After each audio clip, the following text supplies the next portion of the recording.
அவரை நோக்கி பார்த்து அவர் தூயவராக இருக்கிறார், அவர் ஒருவரே பரிசுத்தராக இருக்கிறார், அவரை போல ஒருவரும் இல்லை.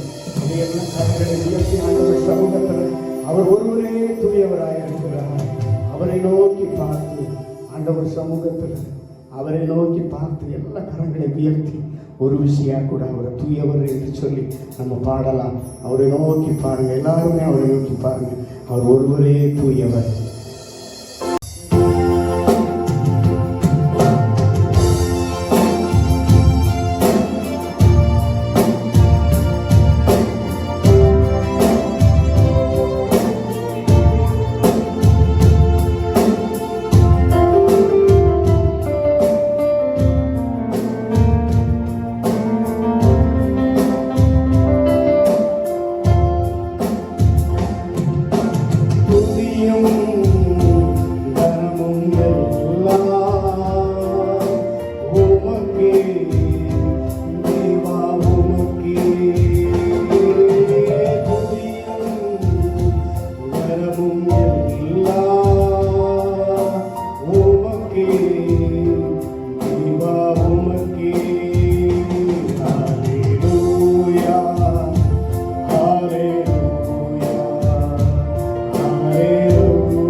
வாசிக்க தெரிந்துபட்ட சங்கீதம் 126.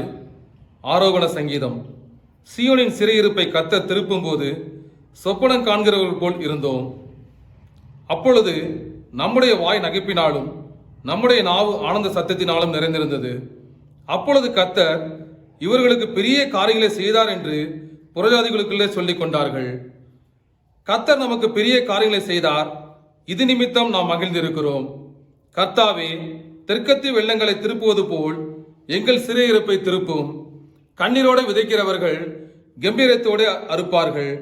அள்ளித்தூவும் விதையை சுமக்கிறவன் அழுது கொண்டு போகிறான், ஆனாலும் தான் அரித்த அரிகளை சுமந்து கொண்டு கம்பீரத்தோடு திரும்பி வருவான். ஆமென்.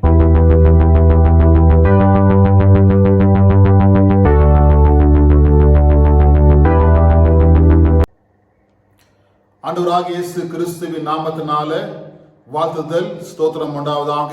கர்த்தர் உங்களை ஆசீர்வதிப்பாராக. இந்த நாளில் கூட மீண்டும் ஒரு சில நாட்கள் தனிமைப்படுத்துவதான காரியங்களில் அரசாங்கம் உத்தரவிட்டிருக்கப்பட்டது. அப்படினால நாம் அதுக்கு உட்பட்டு வீடுகளில் இருந்து இந்த சோதனை நாம் ஜெயிப்போம், இந்த வைரஸை நாம் ஜெயிப்போம். கர்த்தர் நமக்கு உதவி செய்வாராக. நாம் ஒத்துழைப்பு தருவோம். கர்த்தர் உங்களை உயர்த்துவாராக. இன்று நாம் வேத பகுதிக்கென்று தியானத்துக்கென்று திருப்பிக் கொள்வோம். நீதிமொழியின் புஸ்தகம் 24ஆம் அதிகாரம். நீதிமொழியின் புஸ்தகம் 24ஆம் அதிகாரம் 10ஆம் வசனத்தை நாம் வாசிக்க கேட்போம். ஆபத்து காலத்தில் நீ சோர்ந்து போவாயானால் உன் பலன் குறுகினது. ஆபத்து காலத்தில் நீ சோர்ந்து போவாயானால் உன் பலம் குறுகினது. உன் பலம் குறுகினது. நமக்குள்ள பலன் இருக்கிறது. பரிசுத்த ஆவியின் பலன் இருக்கிறது, சரீர பலன் இருக்கிறது, வாழ்வதற்கான பலன் இருக்கிறது, நோயை எதிர்க்கிற சக்தி, நோயை விரட்டுகிற வைரஸை மேற்கொள்ளுகிற பலன் நம்மகிட்ட இருக்கிறது. வேதம் சொல்லுகிறது, ஆபத்து காலத்தில் நீ சோர்ந்து போவாயானால், ஆபத்து காலத்தில் நீ சோர்ந்து போவாயானால் உன்னுடைய பலன் குறுகி போகுமா, உன் இருக்கிற பலன் இழக்க செய்யுமா. அதனால தேவனுடைய பிள்ளைகளே, ஆபத்து காலத்தில் நாம் சோர்ந்து போக கூடாது. இன்னைக்கு செய்தியின் தலைப்பு, ஆபத்து காலத்தில் சோர்ந்து போகாது, தைரியமாறு, பலனாயிரு, ஆபத்து காலம் வருகிறது. வேதாகமத்திலே வசனங்கள் உண்டு. 1 ராஜாக்களின் புஸ்தகம் 8ஆம் அதிகாரம் 37ஆம் வசனத்தை நாம் வாசிக்க கேட்போம்.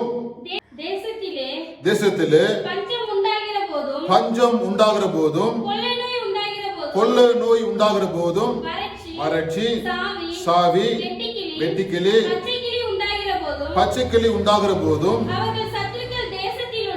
அவர்கள் சத்துருக்கள் உள்ள தேசத்தில் உள்ள பட்டணங்களை முற்றுகை போடுகிற போதும், யாதொரு வாதையாகிலும் யாதொரு வியாதியாகிலும் வருகிற போது உம்முடைய ஜனமாகிய வாசிக்கப்போமா, இருதயத்தின் வாதை உணர்ந்து இந்த ஆலயத்துக்கு நேராக விரித்து ஆண்டவர் கேட்டு அப்படின்னு போடப்பட்டிருக்கிறது. இங்க ஆபத்து காலம் என்று பல வார்த்தைகள் இங்க கொடுக்கப்பட்டிருக்கிறது. அதுல பார்க்கிறோம் பஞ்சம், 2வது கொள்ளை நோய், 3வது வறட்சி, 4வது சாவி, 5வது வெட்டுக்கிளி, 6வது பச்சைக்கிளி, 7வது முற்றுகை. முற்றுகை என்று சொன்னால் யுத்தம். ஒரு தேசத்தை முற்றுகை போட்டு யுத்தம் பண்ணுவார்கள். யுத்தம் பண்ணும் பொழுது அந்த தேசத்துல உபத்திரங்கள் உண்டாகும், ஆபத்துகள் உண்டாகும், யுத்தம். 8வது வாதை, இங்க வைரஸால உண்டாகிறதான வாதை. 9வது பார்க்கிறோம் வியாதி. இந்த 9 வார்த்தைகள் எழுதப்பட்டிருக்கிறது. இந்த 9 வார்த்தைகளும் 9 காரியங்களும் மனிதனுக்கு ஆபத்தை உண்டாகிறது. இது ஏதாவது ஒரு காரியத்தை மாட்டும் பொழுது அது ஆபத்தாக மாறுகிறது. அந்த காரியத்தை யோசிக்கும் பொழுது சோர்வு உண்டாகிறது. அந்த வேதம் சொல்கிறது, ஆபத்து காலத்தில் நீ சோர்ந்து போகாதே. சோர்ந்து போனால் உன் பலன் குறுகி போகும் என்று அர்த்தம். இந்த மாதிரி ஆபத்து வரும் என்று வேதாந்தம் எழுதப்பட்டிருக்கிறது. ஆபத்து வரும் பொழுது அது நாம் ஜெயிக்கணும். எப்படி ஜெயிக்கணும்? ஜெபத்துல, ஆண்டவருடைய ஆலயத்துக்கு போய் உணர்ந்து, இதயத்துல உணர்ந்து நாம் ஜெபிக்கும் பொழுது இந்த ஆபத்துகளும் கடந்து போகிறது. தேவனுடைய பிள்ளைகளே, இயேசு கிறிஸ்து கூட சோர்ந்து போகாது என்று சொல்லி 3 முக்கியமான காரியங்களை சொல்லியிருக்கிறார். அந்த 3 முக்கியமான காரியங்களை பார்த்து நாம் ஜெபிக்கலாம். முதலாவது காரியத்தை பார்க்கும் பொழுது, பட்டினியால் சோர்வு வருமா? இயேசு 3 காரியங்களை குறிப்பிடுகிறார். சோர்வு வருகிற காரியங்கள். அதுல முதலாவது பார்க்கும் பொழுது, பட்டினியா இருக்கும் பொழுது பட்டினியால் சோர்வு வருமா? வேதாகமத்தில் வாசிக்கலாம். மத்தேயு எழுதின சுவிசேஷ புஸ்தகம் 15ஆம் அதிகாரம் 32 வசனத்தை வாசிக்கலாம். தம்முடைய சீஷர்களை அழைத்து, ஜனங்களுக்காக பரிதபிக்கிறேன். இவர்களிடத்தில் 3 நாள் தங்கியிருந்து சாப்பிட ஒன்றும் இல்லாதிருக்கிறார்கள். இவர்களை பட்டினியாய் அனுப்பிவிட எனக்கு மனதில்லை. வழியில் சோர்ந்து போவார்கள் என்றார். வழியிலே சோர்ந்து போவார்கள் என்றார். பட்டினியாய் அனுப்பிவிட எனக்கு மனதில்லை. அப்படி அனுப்பினால் இவர்கள் சோர்ந்து போவார்கள். சோர்ந்து போவார்கள். தேவனுடைய பிள்ளைகளே, ஆண்டவராகிய இயேசு கிறிஸ்து எவ்வளவு நல்ல தெய்வமா இருக்கிறார். அவர் ஜனங்களுக்காக பரிதபிக்கிறார். அந்த ஜனங்களை பட்டினியாய் அனுப்பிவிட மனது இல்லாமல் ஆதாரம் கொடுப்பதற்கான வழிகளை இங்கு செய்கிறார். அப்படி அனுப்பினால் சோர்ந்து போவார்களாம். தேவனுடைய பிள்ளைகளே, இந்த காலகட்டத்தில் உணவு காரியங்களை பார்க்கும் பொழுது அநேக ஜனங்களுக்கு உணவில்லை. அதை பார்க்கும் பொழுது வேதனை அடைகிறது. அநேகருக்கு வேலை இல்லாதனால ஏழை மக்கள் உணவில்லாமல் தவிக்கிறார்கள். அநேகருக்கு உணவு இருக்கிறது, சாப்பிட மாட்டேங்கிறாங்க. இந்த மாதத்துக்கு பட்ஜெட் இவ்வளவுதான், அதனால ஒருவேளை சாப்பிடலாம், அல்லது கொஞ்சமா சாப்பிடலாம், அல்லது மீதி வைக்கலாம், அல்லது அடுத்த மாதம் வருமானம் வருமா, அல்லது பணம் இருக்குமா, அடுத்த மாதம் ரேஷன் இருக்குமா, அது சமாளிக்க முடியுமா, அதனால கொஞ்சமா சாப்பிடலாம், அல்லது ஒருவேளை சாப்பிடலாம், அல்லது 2 வேளை சாப்பிடலாம், இது மீதி பண்ணுவோம், இது அட்ஜஸ்ட் பண்ணுவோம் அப்படின்னு சொல்லி நம்ம செய்யும் பொழுது நாம் சரீரத்துல பலனை இழக்குகிறோம். சொல்லப்படுகிறது, பட்டினியால் பலன் போகுமா, சோர்வு உண்டாகுமா, சோறு வரும் என்று சொல்லி ஆண்டவர் 7 அப்பங்களை சிறு மீன்களை எடுத்து ஆசீர்வதித்து அவருக்கு திருப்தியாக புசிக்க கொடுக்கிறார். தேவனுடைய பிள்ளைகளே, இந்த கடைசி காலத்துல, இந்த உபத்திரமான காலத்துல, இந்த லாக்டவுன் பீரியட்ல சாப்பிடாம இருக்காதீங்க, நல்லா சாப்பிடுங்க. ஏன்னா சாப்பிடாமல் இருக்கும் பொழுது பலன் குன்றி போகும். உங்களுக்கு பலன் வேணும், உங்களுக்கு தைரியம் வேணும், அது மட்டும் இல்ல நோய் எதிர்ப்பு சக்தி வேணும். அதனால நன்றாக சாப்பிடுங்கள். ஆண்டவராகிய இயேசு கிறிஸ்து இங்க ஆகாரம் கொடுத்திருக்கு. அது மட்டும் இல்ல, அவருடைய ஜெபத்துல வாசிக்கிறோம் 6ஆம் அதிகாரத்துல 11ஆம் வசனம், மத்தேயு 6:11, இன்று வேண்டிய ஆகாரத்தை எங்களுக்கு வாசிக்குமா, எங்களுக்கு வேண்டிய ஆகாரத்தை இன்று எங்களுக்கு. ஜெபமே, அந்த ஜெபத்தோட முதல் காரியமே எங்களுக்கு வேண்டிய ஆகாரத்தை இன்று எங்களுக்கு தாரோம். இன்று வேண்டிய ஆகாரத்தை நீங்கள் சாப்பிடுங்க. அப்பதான் சோறு வராது. பலன் இருக்கும். பலன் போயிடுச்சுக்கா சோறு வந்துடும். அதனால பட்டினியா இருக்காதீங்க, அல்லது கஞ்சத்தனம் பண்ணி அல்லது சாப்பிடாம இருக்காதீங்க. தேவனுடைய பிள்ளைகளே, வசனம் சொல்கிறது, எங்களுக்கு வேண்டிய ஆகாரத்தை இன்று எங்களுக்கு தாரும் என்று சொல்லி ஜெபம் பண்ணுங்க என்று சொன்னாராம். அது மட்டும் இல்ல, யோவான் புஸ்தகத்தை வாசிக்கும் பொழுது 21ஆம் அதிகாரம் 5ஆம் வசனத்தை வாசிக்கும் பொழுது வாசிக்கலாம். யோவான் 21:5 வாசிக்கும் பொழுது, இயேசு அவர்களை நோக்கி, பிள்ளைகளே, புசிப்பதற்கு ஏதாகிலும் உங்களிடத்தில் உண்டா என்றார். அதற்கு அவர்கள் ஒன்றும் இல்லை என்று சொல்றாங்க. இயேசு வீட்டிலிருந்து விட்டார். இவங்க திரும்பி போயிட்டாங்க கடலுக்கு. வழியை எடுத்துக்கிட்டு 1ஆம் வசனம் வாசிக்கும் பொழுது கிளம்பிட்டாங்க. பிடிக்கிறாங்க, சாப்பாடு இல்லை, உணவு இல்லை, பிடிக்கிறாங்க. ஆண்டு நிக்கிறாங்க. அவர் கேட்கிற கேள்வி, பிள்ளைகளே, சாப்பிடுவதற்கு ஏதாகிலும் உண்டா? அவர் சொல்றாங்க, ஒன்றுமே இல்லை. தேவனுடைய பிள்ளைகளே, அங்கு ஒன்றும் இல்லாத அந்த சீசர்களுக்கு ஆண்டவர் கரையிலே, அந்த கரை ஓரத்திலே ஆகாரத்தை ஆயத்தப்படுத்தினார். தேவன் ஏன் ஆகாரம் கொடுக்கிறார்? நீங்கள் பலனாயிருப்பதற்கு, சோர்ந்து போகிறார் என்று சொல்லி. இயேசு கிறிஸ்து கூட இந்த பூமியில ஊழியம் செய்யும் பொழுது அநேக விருந்துகளுக்கு போயிருக்கிறாரு, அநேக வீடுகளை சாப்பிட்டு இருக்கிறாரு. தேவனுடைய பிள்ளை ஏன்னாக்கா சாப்பாடு கொடுத்திருக்கிறாரு. தேவனுடைய பிள்ளைகளை சமரியா பட்டணத்தில் கூட இயேசு பிரவேசிக்கும் பொழுது அங்க கனற்றண்டில உட்கார்ந்து இருக்கும் பொழுது அவளுக்கு சொல்லுகிறார், நீங்க போய் போஜனம் வாங்கி கொண்டு வாங்க என்று சொல்றார். ஏன்னாக்கா போஜனம் சாப்பிடும் பொழுது நமக்கு பலன் வருகிறது, சோர்வு வெளியே போகிறது. இந்த மத்திய சுவிசேஷத்துல வாசிக்கும் பொழுது இயேசு சொல்றாரு, பட்டினியாய் அனுப்பினால் சோறு வரும் என்று சொல்லி. அதாவது தேவனுடைய பிள்ளைகளே, சோர்ந்து போகாதீங்க. ஏன் சோறு வருதுனாக்கா சாப்பிடாம இருக்கும் பொழுது. அதான் சாப்பிடுங்க, கர்த்தர் உங்களை ஆசீர்வதிப்பாராக. அப்போஸ்தலர் புத்தகத்தில் கூட நாம் வாசிக்கும் பொழுது பவுல் சொல்லுகிறார், வாசிக்கலாம் 27ஆம் அதிகாரம் 33ஆம் வசனத்தை வாசிக்கலாம். பொழுது விடுகையில் எல்லாரும் போஜனம் பண்ணும்படி பவுல் அவர்களுக்கு தைரியம் சொல்லி, நீங்கள் இன்று 14 நாளாய் ஒன்றும் சாப்பிடாமல். பாத்தீங்களா, அவர் கப்பல் சேத்துல மாட்டிட்டாங்க. பிரயாணத்துல புயல் காற்று, சூரியனை பார்க்கல, பயங்கர ஆபத்து காலம், உபத்திர காலம், ஜீவன் தப்பிச்சா போதுன்னு காத்து கொண்டிருக்கிறார்கள். ஆனால் அவர்கள் 14 நாட்கள் சாப்பிடலையா. பவுல் தைரியப்படுத்துகிறார். தேவனுடைய பிள்ளைகளே, வேத புத்தகம் ஒன்று தான் நம்மளை தைரியப்படுத்துகிற ஒரு புத்தகமா இருக்கிறது. அங்க யாருமே சாப்பிடல. பவுல் சொல்றாரு, ஏன் சாப்பிட சொல்றாரு தெரியுமா? கீழே வசனங்களை வாசிக்கலாம்.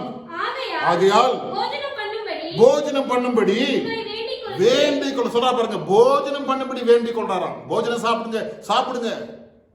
அடுத்து வாசிக்கும் பொழுது, நீங்கள் தப்பி பிழைப்பதற்கு அது உதவியா இருக்கும். போஜனம் சாப்பிடும் பொழுது பலன் கிடைக்கிறது.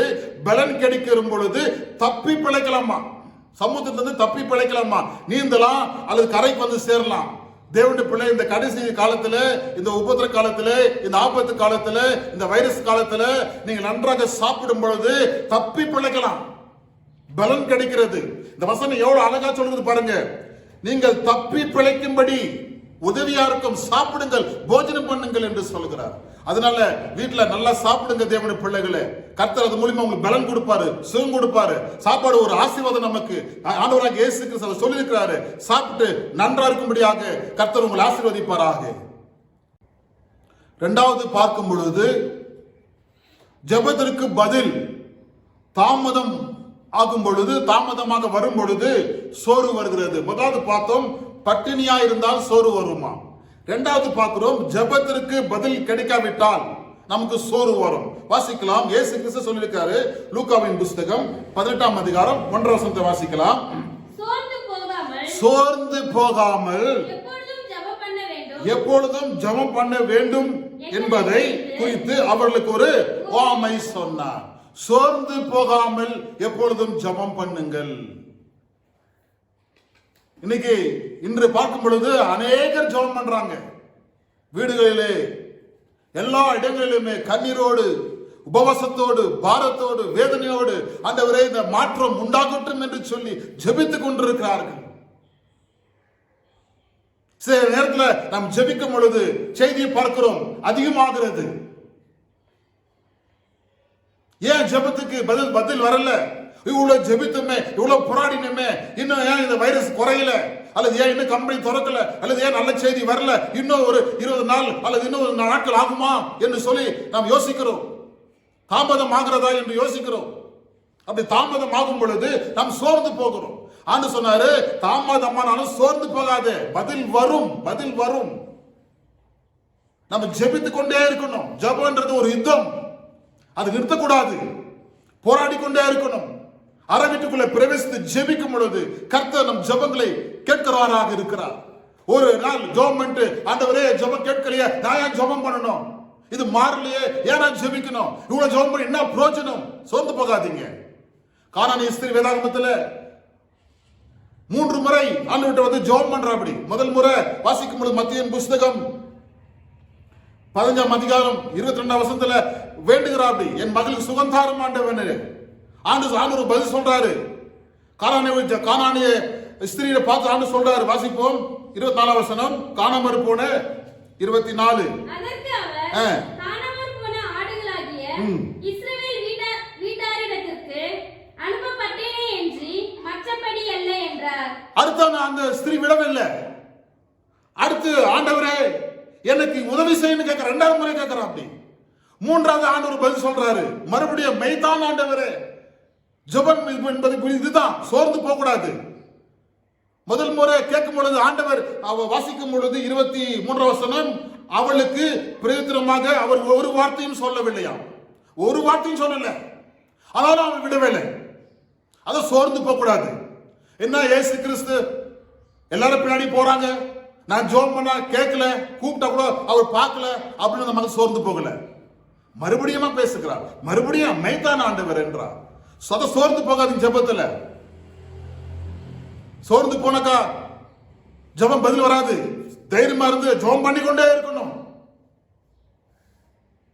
வேதாகமத்தில் பெரும்பாலுள்ள ஸ்திரீ ஆண்டு தெரியும், அவள் போராடுகிறார், கூட்டத்துக்குள்ள வருகிறார், இயேசுவை தொடுகிற அளவுக்கு போராடுகிறார். அதுதான் சோர்ந்து போகாம ஜெபிக்கிறது. ஒரு பக்கம் வியாதி, பலவீனம், ஒரு பெண்ணு எல்லா சீசன்ல இருக்கிற இடத்துல உள்ள போந்து இயேசு தெரியும்.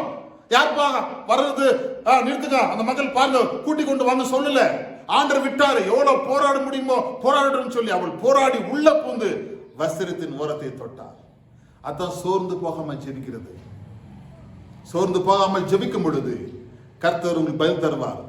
ஜெபத்துல சோர்ந்து போகாதீங்க, ஜெபம் பண்ணுங்க, கர்த்தர் உங்களை ஆசீர்வதிப்பார். 3வது நாம் பார்ப்போம். 3வது பார்க்கும் பொழுது பூமியின் மேல் வரும் ஆபத்துகளை பார்க்கும் பொழுது சோர்வு உண்டாகுமா? பூமி மேல ஆபத்துகள் வருமா கடைசி நாட்களிலே? அந்த ஆபத்தை பார்க்கும் பொழுது மனிதனுடைய இருதயம் சோர்ந்து போகுமா? ஏன் பிறந்தோம், ஏன் வாழ்றோம், எதுக்கு இருக்கிறோம், சோர்ந்து போவாங்களாம். ஏன் ஆபத்து வருது? வாசிப்போம். லூக்காவின் புஸ்தகம் 21ஆம் அதிகாரம் 26ஆம் வசனத்தை வாசி கேட்போம். வானத்தின் சத்துவங்கள் அசைக்கப்படுமா? ஆதலால் பூமியின் மேல் வரும் ஆபத்துகளுக்கு பயந்து, பூமியின் மேல் ஆபத்துகள் வரும் என்று போடப்பட்டிருக்கிறது ஆகமத்திலே. ஏன்? ஜனங்கள் மனம் திரும்பும்படியாக, ஜனங்கள் பாவங்களை விடும்படியாக, அக்கிரமம் மிகுதியாகிறபடினாலே. மத்தேயு எழுதிய சுவிசேஷ புஸ்தகம் 24ஆம் அதிகாரம் 12ஆம் வசனத்தை வாசிக்கலாம். மத்திய 24ஆம் அதிகாரம் 12ஆம் வசனம் வாசிக்கலாம். அக்கிரமம் மிகுதியாவதான், அக்கிரமம் மிகுதியாகதான், அக்கிரமம் மிகுதி ஆகிறதுனால தான் உபத்திரங்கள் வருகிறதா, பாவம் பெருகுது. அநேக பாவங்கள் நமக்கு தெரியும், என்னென்ன பாவங்கள் பெருகி இருக்கிறதுன்னு சொல்லி அது சொல்வதற்கு இப்ப நேரம் இல்லை. அதனால ஆபத்துகள் வருகிறது பூமி மேலே. அப்ப அந்த ஆபத்தை மனிதன் பார்க்கிறான், சோர்ந்து போகிறான். அதுல சோர்ந்து போகாதீங்க. தேவனுடைய பிள்ளைகளுக்கு ஒரு பாதுகாப்பு இருக்கிறது. தேவனுடைய பிள்ளைகளுக்கு ஜெபம் ஒரு ஆயுதமா இருக்கிறது. வேத வசனம் ஒரு தைரியமா இருக்கிறது. பூமி மேல் ஆபத்துகள் வரும் பொழுது மனிதர்கள் சோர்ந்து போவார்களாம். இந்த வைரஸ் ஆனது பல நாடுகளை ஆட்கொண்டிருக்கிறது. ஒரு நாடு, 2 நாடு இல்ல, 200க்கு மேற்பட்ட நாடுகள் தவித்துக் கொண்டிருக்கிறார்கள். நாம் ஜெபிக்கும் பொழுது இந்த ஆபத்து மாறும். எவ்வளவு மாற்றங்கள் வந்திருக்கிறது தேசத்தில். தேவனுடைய பிள்ளைகளே, இந்த ஆபத்தை பார்க்கும் பொழுது நாம் சோர்ந்து போவோம். இந்த ஆபத்து மாறும். இது மாறுவதற்கான கர்த்தர் வழியில திறந்து கொடுப்பார். கர்த்தர் அற்புதங்களை செய்வார்.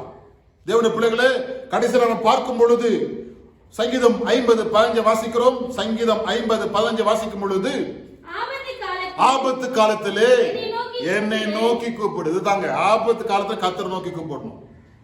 இயேசு கிறிஸ்து 3 ஆபத்தை குறித்து சொன்னார். சோர்வு குறித்து சொன்னார். 1, பட்டினியால் சோர்வு வரும்.